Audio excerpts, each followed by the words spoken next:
Okay guys, we're on 7-2 for today, and as you guys know, I geeked out a little bit over algebra, so I'm going to jump right in because I'm pretty excited. You should have your SAB, and if my pages are correct, you should be right around page 217, and I'm going to come down here to the very first page. So, I think sometimes our book might look a little different, so I apologize if you don't have all the stuff at the top, but it should be all the same amount of work, okay? So today we're going to talk about simplifying an expression. You know how to do something like that. If this was 3 times 4 equals blank, you're basically just simplifying by solving. So what's 3 times 4? It's 12. Well, obviously it's not always going to be that easy, right? So it says, if an expression does not have a letter or a variable, then you can simplify it to basically find its value. That would be like this one here. 3 times 4 is 12. I could find the final answer. But if it had been something like 3 times a, I'm not going to be able to find the exact answer. So it says, for example, you can simplify 15 divided by 3 to get 5. How do you simplify an expression that has more than one operation? For example, when you simplify 12 minus 3 times 2, do you subtract first or do you multiply first? Well, we are geniuses who know order of operations, so because of that, we already know the answer to that.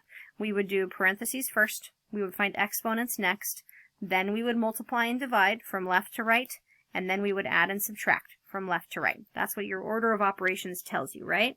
So in this one, even though I have a subtraction, a multiplication is the first thing that I would do. So I would do that 3 times 2. And then whatever that answer is, I would do 12 minus. So let's look to see what they said. It says 12 minus 3 times 2 equals 12 minus 6. So they multiplied first. 3 times 2 equals 6. Then they finished out the problem by subtracting 12 minus 6 equals 6. So we're going to do that same thing by doing the steps that they have left out for us here. So step 1, perform operations inside the parentheses. So we're going to do, instead of 25 minus, we're going to do this 5 plus 2 first, which ends up being 7. Rather than just writing down 7 on the line though, I'm going to bring down everything else around it. So it's going to be 25 minus the answer to that parentheses problem, which is 7, and then it'll be times 3, okay? So my order of operations, my parentheses are done. There are no exponents, so next I need to look for multiplication and division. 25 minus 7 is not multiplication and division, but 7 times 3 is. So that answer is going to be 21. So that means I'm going to bring down 25 minus 21. And then finally there's only one operation left, so I can now just simply subtract, and 25 minus 21 would equal 4. Okay? Now we got to be careful here, because if we had done this 25 minus 7 first, that would have gotten us, let's see, 18. And 18 times 3 is, let's see, that would be 54, which is definitely not the same thing as 4. And this would be the wrong answer, whereas this one is correct. So we have to make sure we do those order of operations. Think of it as a math language. Now, something else that I think is kind of neat too about solving these problems, because you kind of solve as you go, eventually all of these problems end up turning out to look like you've just done like a little upside down pyramid, because you're basically taking a larger problem and then you're solving it down to its final number. So let's just do some of these together. Okay, so order of operations is what we will write up here at the top. So I will do, please excuse my dear Aunt Sally, and I like to put the little lines in between just as reminders of like how you go through those problems. And to be perfectly honest, you guys aren't going to have any exponents. So I'm going to go ahead and cross that out because we don't even need to worry about it today. But let me go back to my blue pen because I like it. And let's go ahead and start. So we've got number 2. It says 5 plus 16 divided by 4. Well, no parentheses. So next we would go to multiplication and division, which means I need to divide 16 divided by 4 first. Well, that's pretty easy. 16 divided by 4 ends up being 4. And then this is what I was talking about with those like upside down pyramids. I need to bring down the rest of the problem that I haven't solved yet, which in this case ends up being 5 plus 4. And that's literally the last thing that I have to do. So I go ahead and add that, which gives me 9, which will be the answer to number 2. Okay. Moving a little faster on this one. This time it asks me to do parentheses first. So 0.3 plus 0.2 is going to end up being 0.5. And then I'm just going to bring down the rest of my problem. Well, that looks kind of weird. Let me add a 0 in there. Basically, I'm going to do 10 times a half, which if you really think about it logically, that's going to just be finding half of 10. And so that means that my answer there is going to be 5. Okay?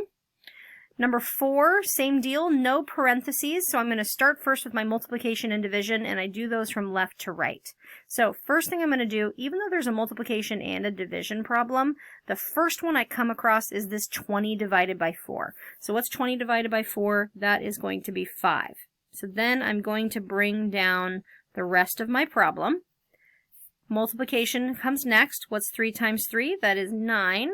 And then I'm going to bring down the rest of my problem. 5 plus 9 is 14, so I would circle that as my answer. Now at this point, I would actually really love it if you guys paused real quick, and tried numbers 5 through 7. Before you get started though, I will give you a quick hint. Okay, I don't need you PowerPoint, sorry about that guys. I'm going to change this 1/3 just to help you out real quick. That's going to be 2/6. So that's your equivalent fraction. That will make that easier to solve. So pause the video, try to solve 5 through 7.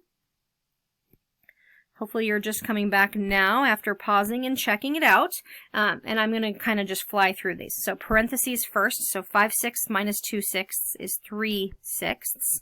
And then I'm going to bring down the rest of my problem, which is times 4. Basically that's just going to be 3 times 4 is 12. And then my denominator stays the same. And 12 divided by 6 is 2. So that answer should be 2. Number 6, you have to pay attention here. There are no multiplication and division problems. So even though this says A and then S, it doesn't matter. You're supposed to just do them from left to right. So the first one I come across is actually subtraction. So 21 minus 12 ends up being 9. And then I would bring down the rest of my problem. Next I'm going to add these 2, which is 18. And then I would bring down the rest of my problem. And then the last thing I would do is 18 minus 2, which is 16. Okay?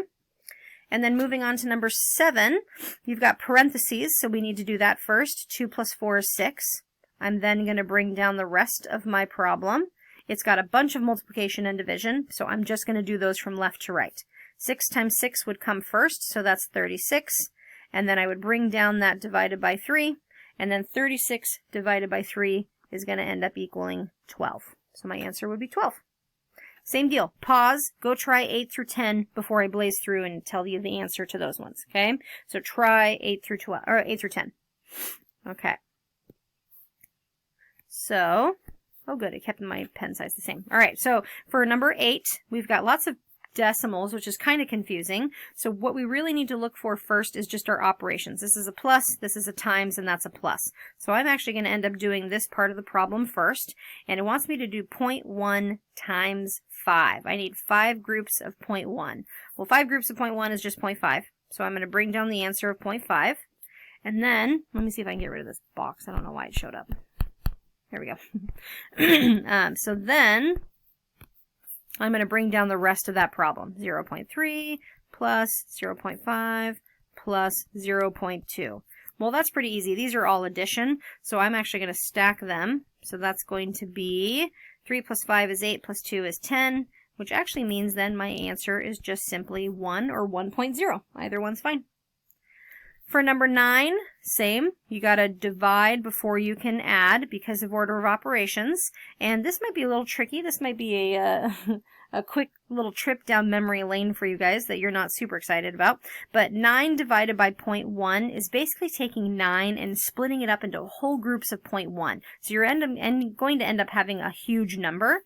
And if you take 9 and you divide it by 0.1, the way we can solve that one is you ask yourself, if I could just scooch these both over. So that ends up being 90. Now, if we were to actually solve, you'd still come up with 90. So I'm going to move on. So that answer is 90. And then I would have added 18 to that. And 18 plus 90 is 108. And then the last one over here, we've got order of operations. It does not matter which order we do. I lied. It totally does. What was I thinking? We just need to move from left to right. So the very first thing we need to do is 36 divided by 3, which ends up being 12. Then I would bring down the rest of that problem, which is times 2. And then 12 times 2 is 24. Okay? So if you'll move on to the next page, it talks about grouping symbols, and this is about your parentheses. So this basically says, parentheses group parts of an expression together and let you know which operations to do first. But we also have these things called brackets and braces, and they are also grouping symbols. It's basically like when you have too many things to do in a certain order, you need more than just parentheses, because maybe you need to do one set of parentheses before another set of parentheses. So what that means then is that your brackets and your braces are going to help you out.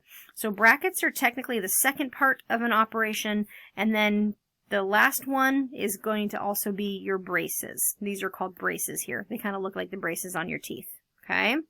So I jumped down here. It says to simplify an expression with grouping symbols inside other grouping symbols, work from the inside out. So look at this problem. I know it's overwhelming, but don't get too far ahead. This is technically your problem right here. So it's showing you 12. I'm going to write it really big. Times. And then you're going to do 48 divided by 4 plus 4. And then you're going to notice that they do all this extra work. So here's where I want you to focus. The very first thing you need to do is the work that's inside of these brackets. And the very first thing you would do inside of that bracket is going to be these parentheses right here. So what's 4 plus 4? That's going to be 8. So my job right now is to actually bring down everything else. I'm going to bring down the 48 divided by 8. That's going to end up being in brackets. And then I'm also going to bring down the 12 times. So what's the next thing that I need to do? I need to do the 48 divided by 8, which ends up being 6. And then I'm going to bring down the rest of my problem. And what's 12 times 6?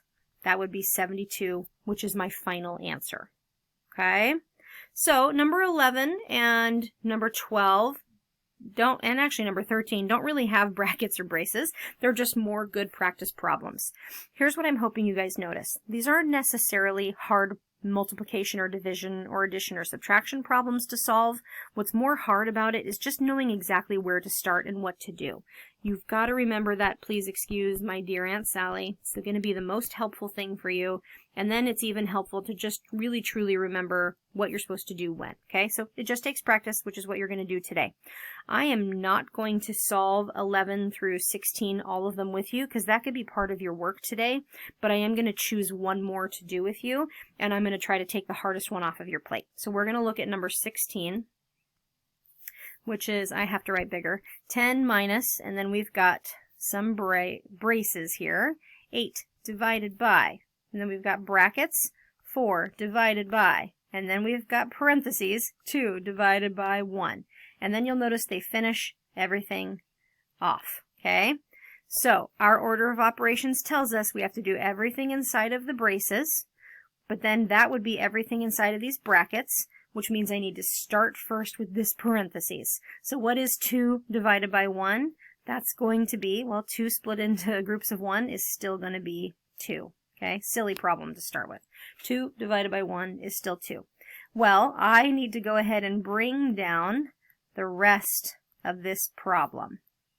Okay, so that's just me bringing everything else down. And now I'm going to solve the brackets inside of these braces. So what's 4 divided by 2? That's going to be a 2. And then I'm going to bring down the braces. And then also bring down the rest of the problem, right? Okay.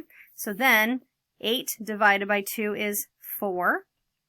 And then nothing left to bring down there except for this 10. So I'm going to bring down 10 minus 4. And then that should be very easy, hopefully. And that is a 6. So 2 divided by 1 is not hard. 4 divided by 2 is not hard. 8 divided by 2 is not hard. But what's hard is just knowing exactly where to start. Okay? So I want to show you also, you have a puzzled penguin problem that you have my permission to skip, but let's talk about work for today.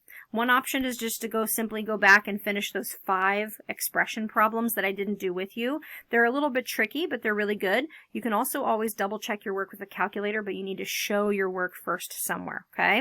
Another option, if you need a little bit more practice, could be your homework and remembering. Otherwise, there will be some good IXL lessons that you can also use to show your work, okay?